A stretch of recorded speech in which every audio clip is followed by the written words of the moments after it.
Bienvenue à une autre capsule historique. Aujourd'hui, on va parler de la transmission automatique. Même si on prend aujourd'hui cette transmission-là pour acquise, ça n'a pas toujours été le cas. Les premières voitures étaient toutes des voitures avec une transmission manuelle. Bon, oui, il y a eu quelques voitures à vapeur, quelques voitures électriques, mais les voitures avec moteur à explosion avaient des transmissions manuelles.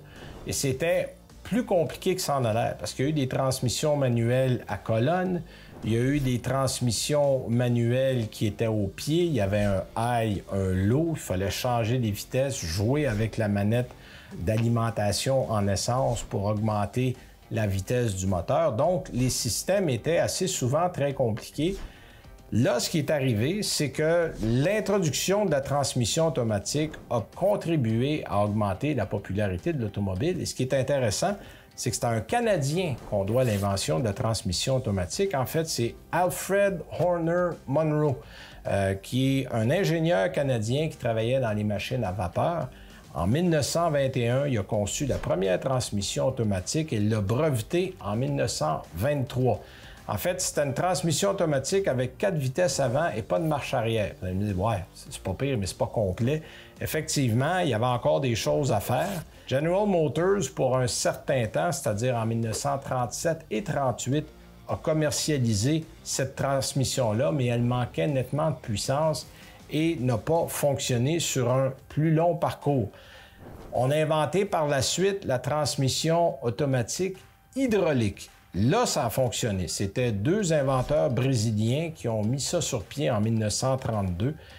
General Motors a acheté le prototype et développé cette transmission-là pour la breveter et la faire devenir la transmission qu'on appelait hydromatique, hydromatic.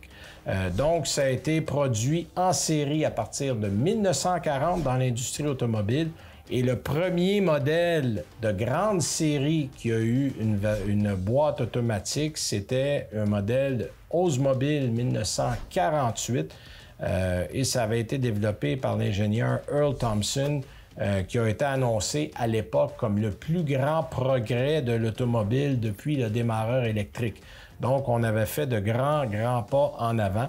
On a continuellement amélioré la conception. On a ajouté des vitesses parce qu'au début, on avait des modèles à 2 vitesses, à 3 vitesses. On est passé après ça à 4 vitesses. Aujourd'hui, on a des modèles à 10 vitesses. Ça a rendu la conduite des véhicules beaucoup plus simple, beaucoup plus facile et ça a contribué à augmenter la popularité de l'automobile.